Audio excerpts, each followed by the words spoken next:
Hi there, it's Eric Steinhardt, and I want to talk to you about the ethics, one of the ethical aspects of using cannabis. So, even in places where cannabis is legal for some uses, it may or may not be ethical. There are lots of things that you can legally do that probably aren't ethical to do. So there's a distinction between what's legal and what's ethical. One way of thinking about ethics is known as the virtue ethics tradition, where we talk about virtues and vices. For instance, anger could be a vice, whereas patience can be a virtue, or courage is a virtue, and excessive lust for sex, drugs, wealth, that kind of excess gluttony is a vice. Okay, so we've got virtues and vices. Don't need to belabor that too much. I want to talk about the article by Sullivan and Austriaco, two Thomistic virtue ethics theorists. Now, they are in the Catholic tradition of St. Thomas Aquinas, who was a virtue ethicist, and so they're going to try to apply some of the ethical reasoning of St. Thomas Aquinas to the issue of cannabis use. And so let's get into this because this is a really significant article, and it's an article that shows both a good and bad side of thinking about cannabis in certain ways. So, okay, what's their model of cannabis use? They start off right away talking about their model that cannabis is used by young people as a party drug. And they distinguish right away between medical and recreational uses of cannabis. And as soon as someone does this, almost invariably, you know that they're going to be anti cannabis. It's going to be ideology that's directed against cannabis because they've modeled it wrong. They've modeled the use of cannabis in a way that makes it intrinsically wrong to use from the very start. So the question is whether or not the model is accurate. And in this case, we're sure going to see that Sullivan and Austriaco have a false and distorted view of the ways that cannabis can be used. And that false and distorted view is something that comes at the beginning, not something they argue for. Right, the assumption that it's used as a party drug for young people and that it's used for the sake of intoxication is not something they ever argue for. It's something they assume. And from that assumption, of course, the rest will just logically follow. So, we got to get into this. They talk about how people use cannabis for pleasure, right? Recreational use is used for pleasure. It's hedonism, a kind of sensual pleasure that is not a higher pleasure, right? The pleasure you might get from learning a new skill or from raising your kids or for caring for an aging parent, right? There is pleasure in all of that. You think, well, I'm doing a good thing. This is good, and these are kinds of higher pleasures. But just the lower pleasures that humans are animals, and we share pleasures of eating and sex and things like this with other animals. So they're not thought of as distinctively human, right? Where the pleasure you get in solving a problem or doing something ethically good, they think of as distinctively human. These are irrational, animal-like, beast-like pleasures, right? And again, their view of cannabis use is that cannabis is used for intoxication.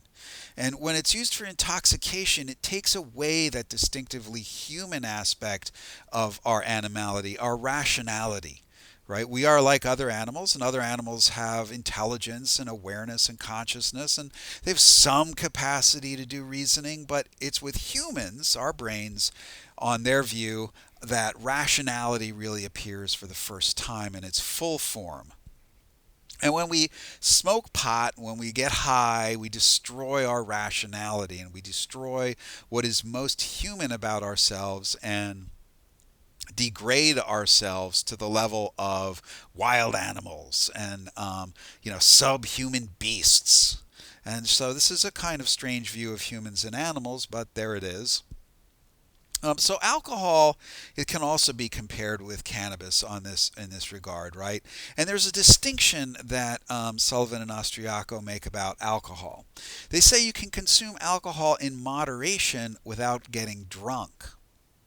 So when you get drunk, right, drunkenness is a vice because drunkenness does destroy your rationality. It destroys your ability to make clear, sober judgments, right? It, of course, makes your motor control worse.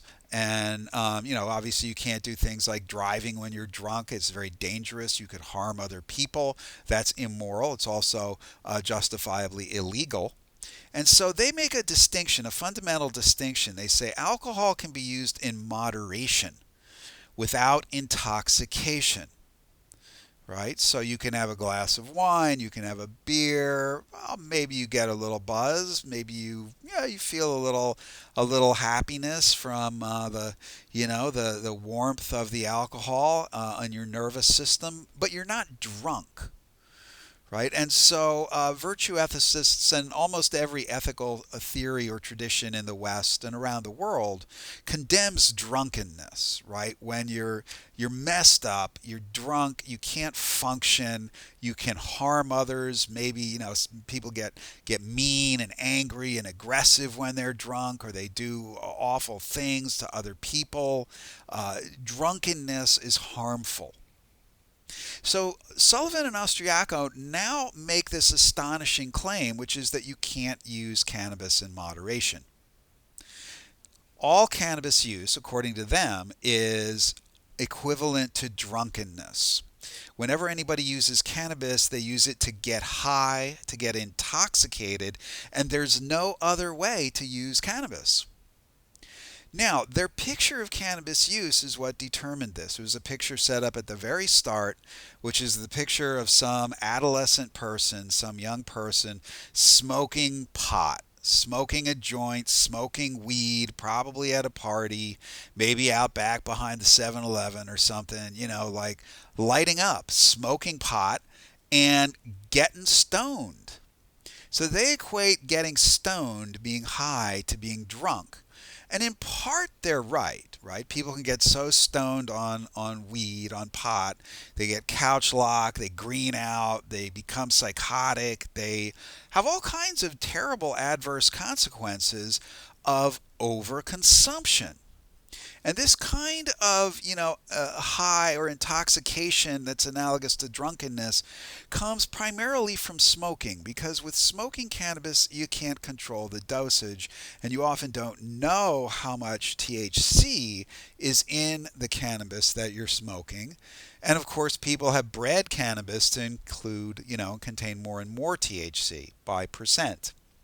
But the distinction between the saying that there's no way to use cannabis in moderation, right?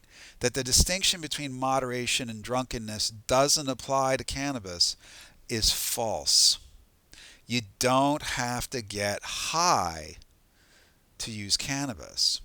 Using cannabis does not entail intoxication. All sorts of people use cannabis in non-medical ways that they don't get high. They don't get intoxicated. And even so, one can get high without being intoxicated. So there's real sloppiness and a real error here in the way Sullivan and Austriaco frame the debate. We can agree, and within the context of virtue ethics, it makes sense to say, yeah, if you're using cannabis at such high levels of THC that it makes you incapacitated, that it makes you irrational, that it induces psychosis, or it induces adverse effects of paranoia, or extreme sedation like in couch lock, or greening out where it just produces agitation and loss of executive function and dysfunctionalities in other ways. That's not ethical. That's a vicious, not virtuous use of cannabis. It's too much. One of the points of virtue ethics is nothing to excess. Not too little, not too much, but just right, like Goldilocks and the Three Bears, right? So it's wrong for Sullivan and Austriaco to say that cannabis cannot be used in moderation. It can be used in moderation.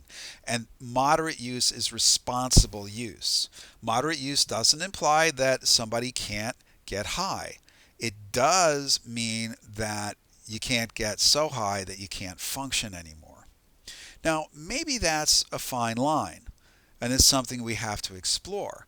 But, right, if alcohol can be used in moderation, so can cannabis. This usually means taking cannabis and other roots, not smoking, taking it sublingually as a tincture, taking it through edibles, or vaping that has controlled dosages so you know exactly how much THC you're getting.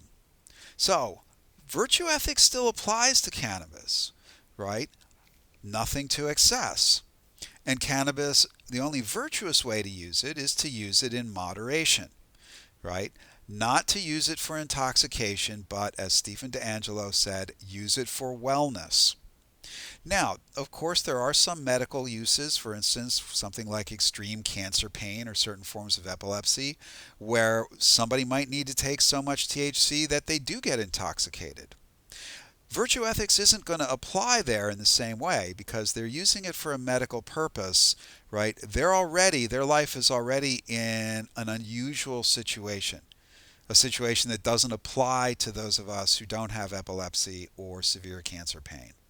So, for most of us who are healthy, normal, rational adults, the virtuous and ethical way to use cannabis is to use it in moderation. Moderation means that you don't get intoxicated.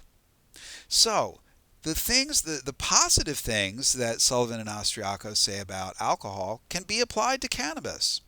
And the negative things that they say about cannabis really don't apply to it at all, or hardly at all, or only to uses which are extreme and which we can all agree. I can agree with Sullivan and Austriaco that those extreme uses are unethical. So this is a really good article to look at the way they frame cannabis use and then the arguments that they make based on their framing. They didn't give any arguments for the framing itself, right? They just assumed that cannabis is used as a party drug to get high, to get intoxicated. That's false, but that's the recent picture of cannabis use that we have to move away from.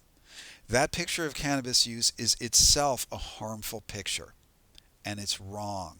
It's a false picture. So let's move on to start thinking about cannabis in some mature ways, in some ways that are sober and rational ways to think about cannabis itself.